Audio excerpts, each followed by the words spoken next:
To most people, a woodland stream is a pleasant scene of sun and shadow and rippling water.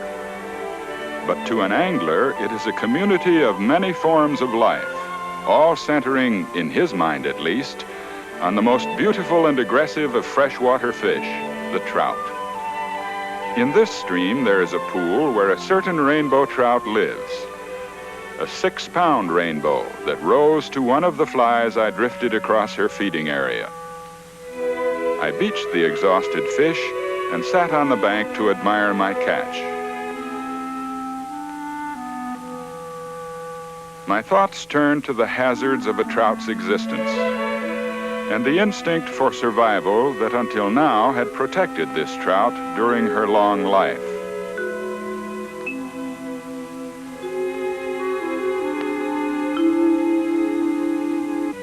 A life that began early one spring upstream somewhere, perhaps in the lee of a sunken log where oxygen-rich water rushed over clean gravel. There, two trout began the annual ritual of courtship.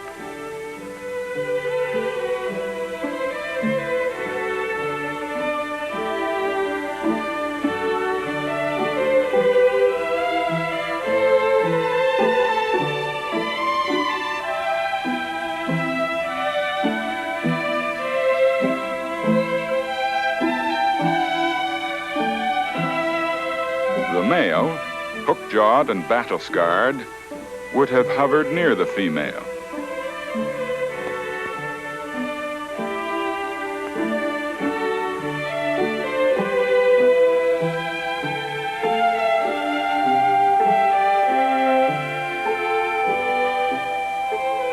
At first, she would ignore him until she satisfied her instinctive urge to make a nest for her eggs.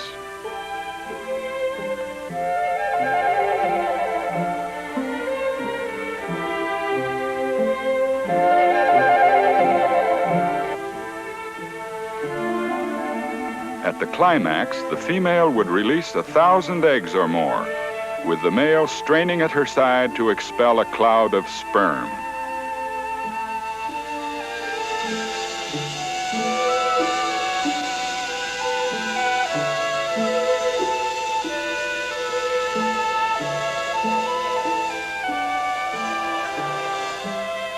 Sperm that would touch each egg to start the cycle of life.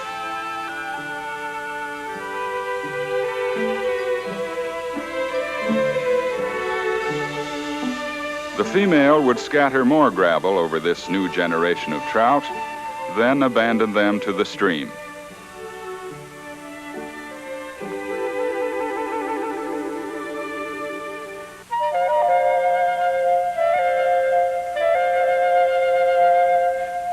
Some eggs would filter down between the stones, and the pulse of life would begin to throb within each one in the days that followed.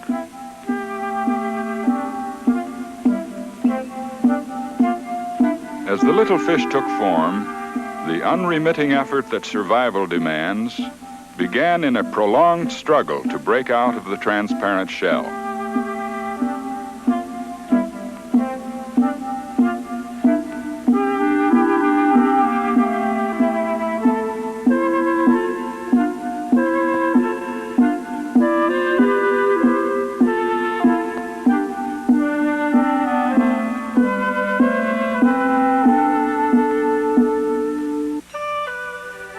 Some would break free only to be trapped in the gravel.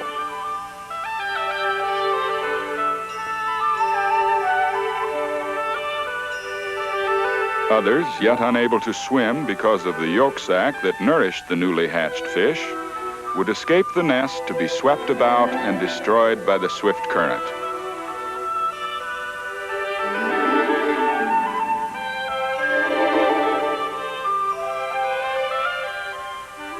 But the lucky ones would hover under the protective stones until their yolk sacs were absorbed and they could swim.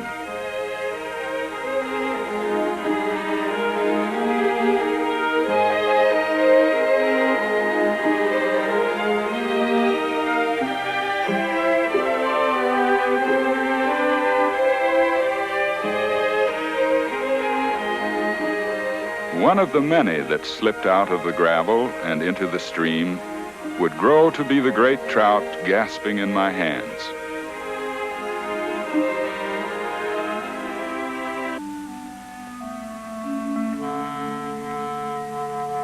How many years and how many narrow escapes, I asked myself, since this trout first darted with the others to hide in the weedy shallows.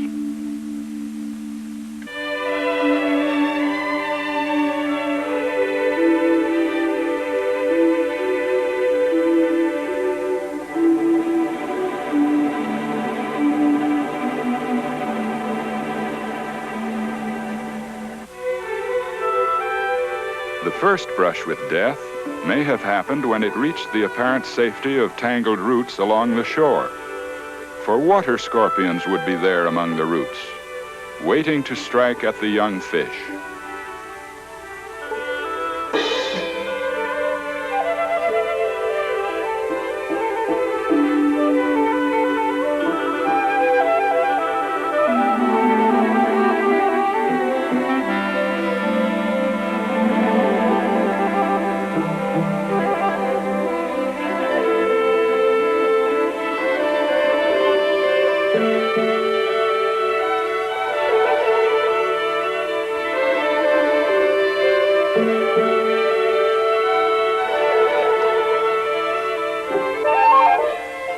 Lightning-fast reaction and luck saved many, but some were not quick or lucky enough.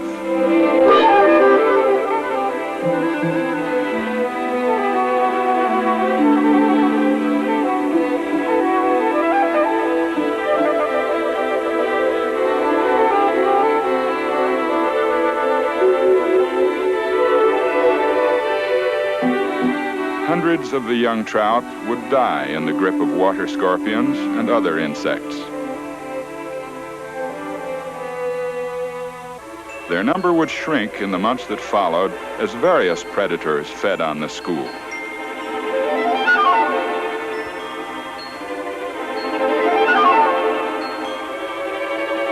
Adult trout, even their own parents, would devour many of them.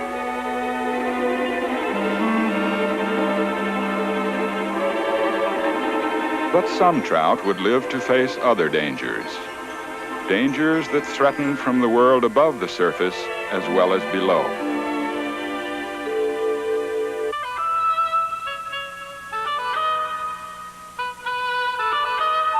Perhaps a kingfisher that can pinpoint its target from a perch 20 feet above the water and drop swiftly to spear a trout with its narrow bill.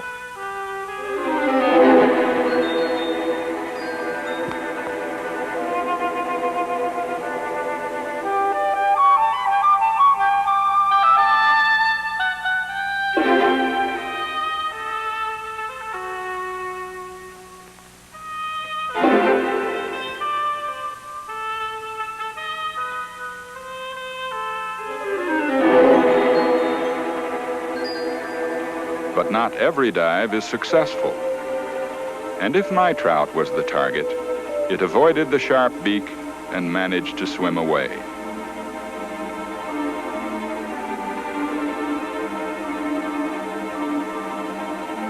A log is a good protection against a diving bird, but it can be a pathway of attack for wading birds, like the green heron.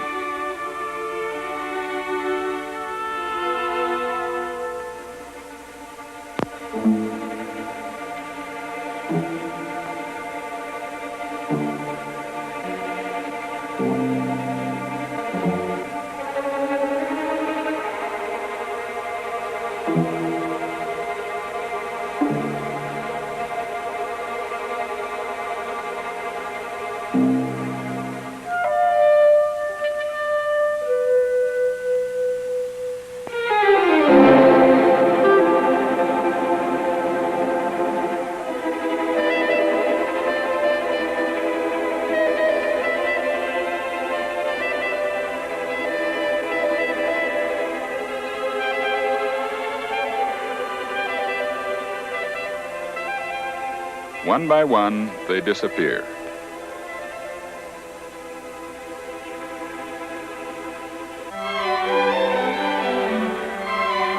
Through each successful encounter with their enemies, the remaining fish became more adept at survival.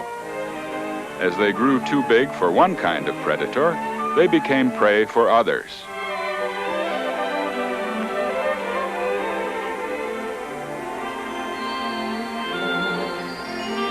Larger diving birds like mergansers would fish the stream for the growing trout.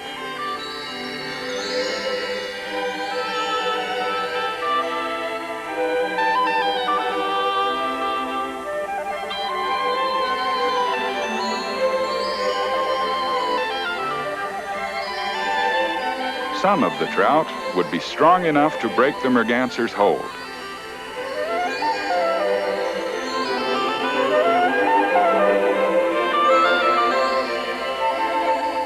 And all of them would be too fast to be caught easily.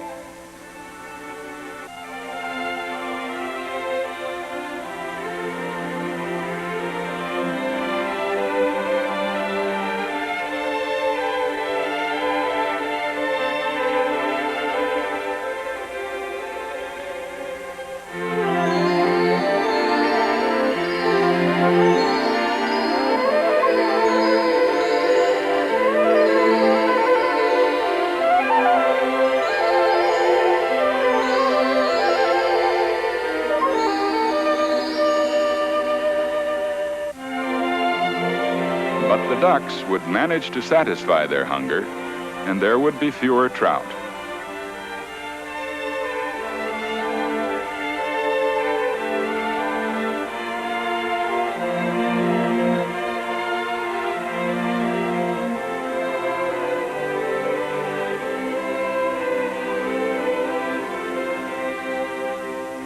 With maturity, the surviving trout separate. Now a sizable fish, my trout would take for her own a sheltered area where food floats by or drifts along the bottom.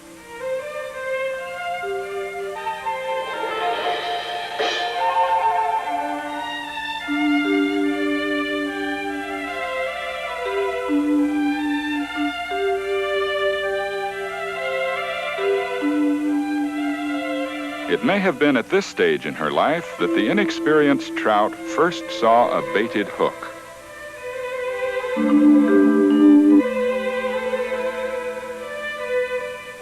And having no reason to associate the line and bobber with danger, took the worm.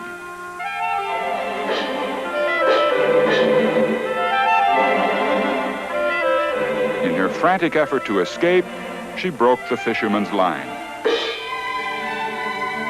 But now the bobber trailed behind the fish like an anchor, sure to snag and trap her again.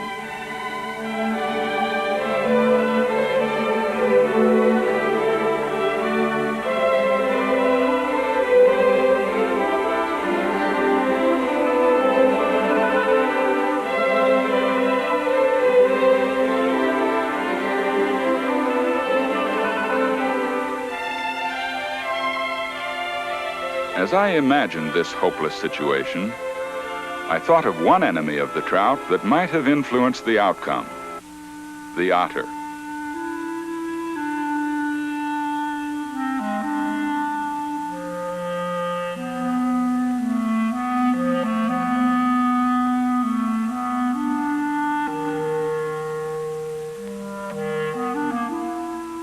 The otter glides through the water as easily as a trout.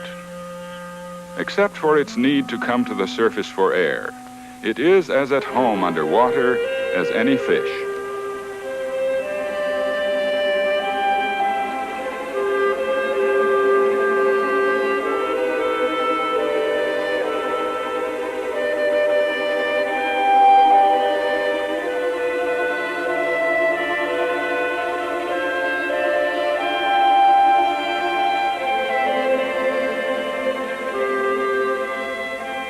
Sooner or later, the exploring otter would find the struggling fish.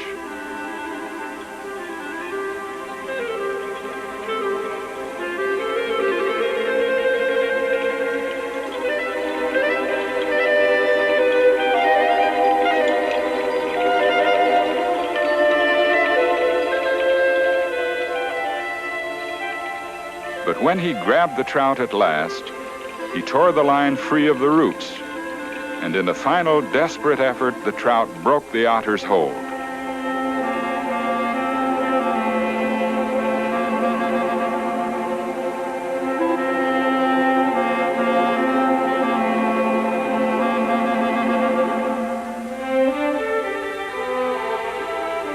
And she got away.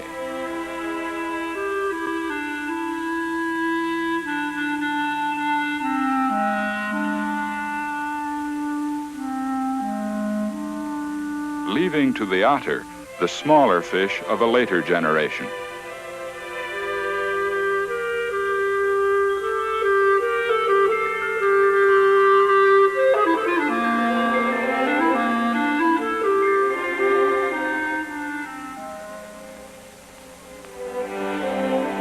In a short time, the hook worked out of the trout's lip, but the experience was not forgotten. A visible line or an unnatural bait would never deceive her again. In the years that followed, she grew to be the uncontested queen of this remote pool, feeding in the slow current behind a fallen willow tree, where insects float within reach and slugs, snails, and larvae populate the bottom.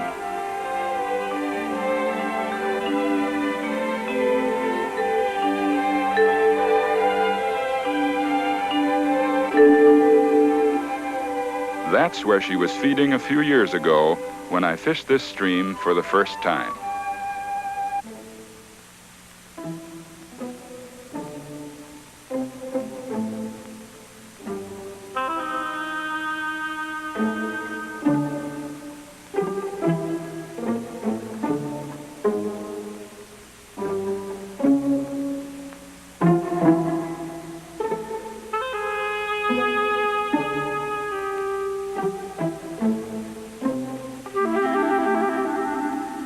The rise startled me. I tried to set up a cast for what I knew must be a huge trout.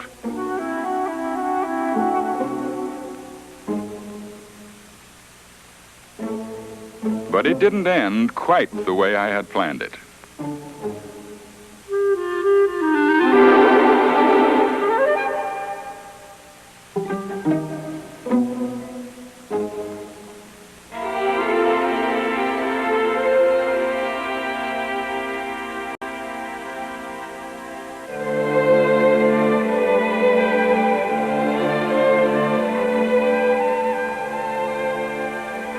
But that was long ago, and today my spirits were high as I walked along the stream once more.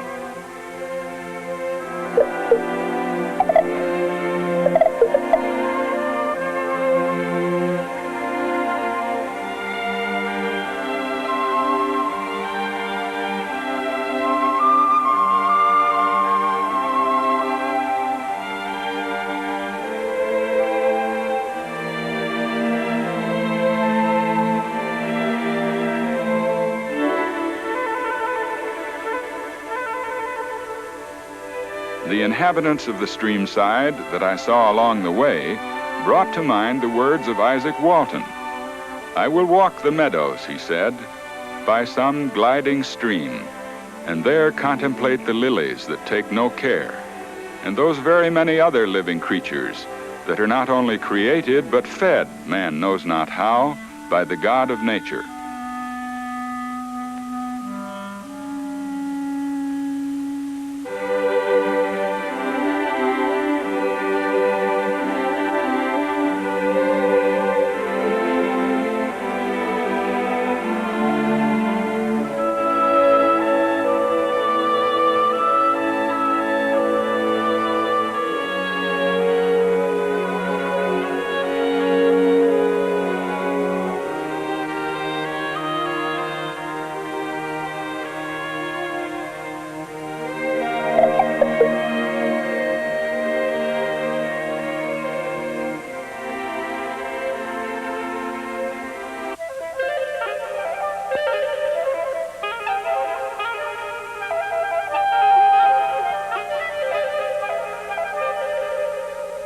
But unlike Walton's well-governed angler, my contemplation was brief. My thoughts were on the big trout in the pool. At last, I reached it.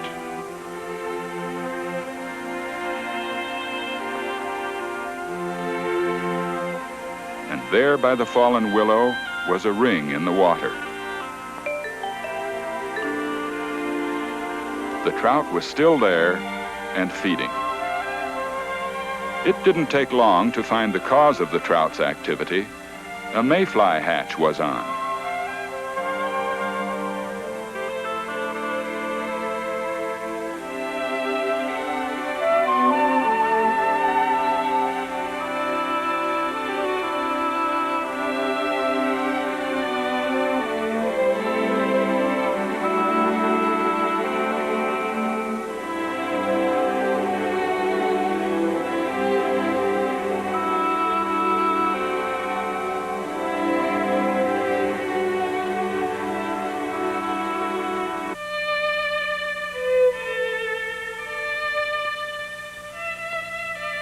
I had only one fly that resembled the insect, a ginger cahill. But it takes only one, if it's the right one, and properly placed.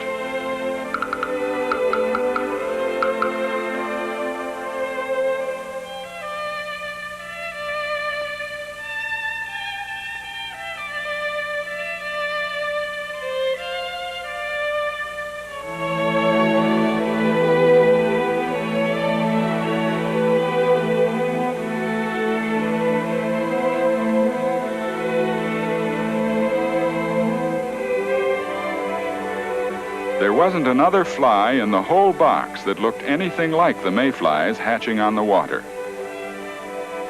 So first, I tried a fan-wing coachman.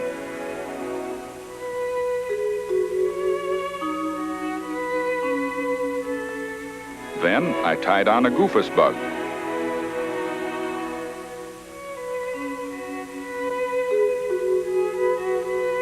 Then a spider.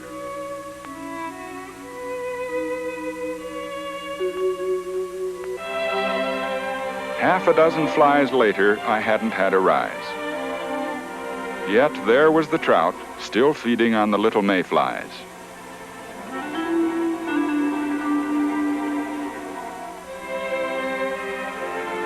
There was nothing left to do but tie a fly to match them.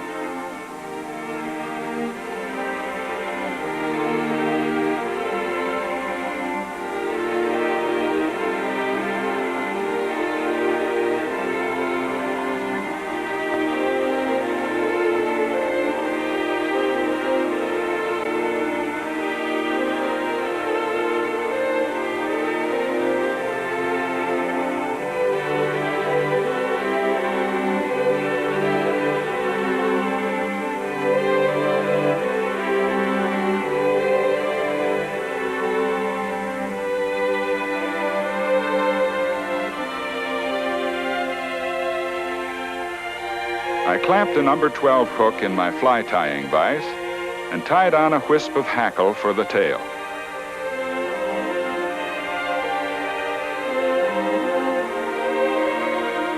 Then some mandarin feathers for the wings.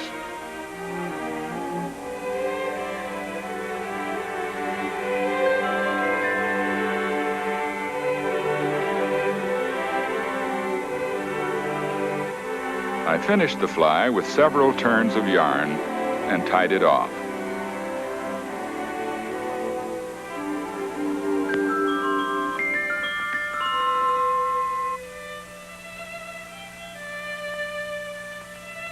It turned out better than I had expected.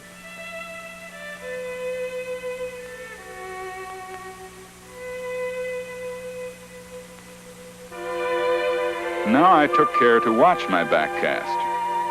I kept the line in the air until I could drop the fly just upstream of the trout.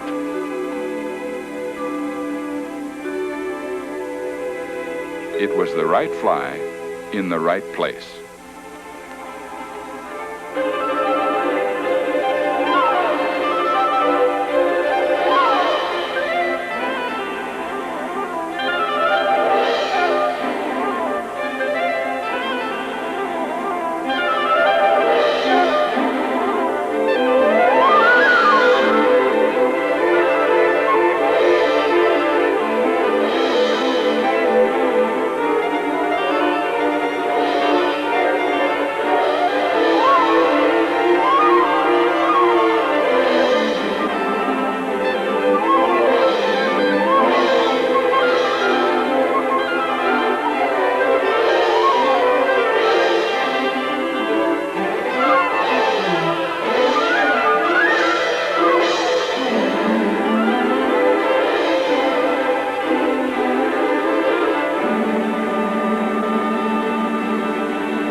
I don't know how long I sat there, reflecting on the way of a trout. I thought of the thousands of eggs this trout might yet spawn, and the great fish like herself that would be her offspring. It occurred to me that all of its enemies except one must destroy the trout to live. Only man has an alternative. And I let her slip away back to her pool.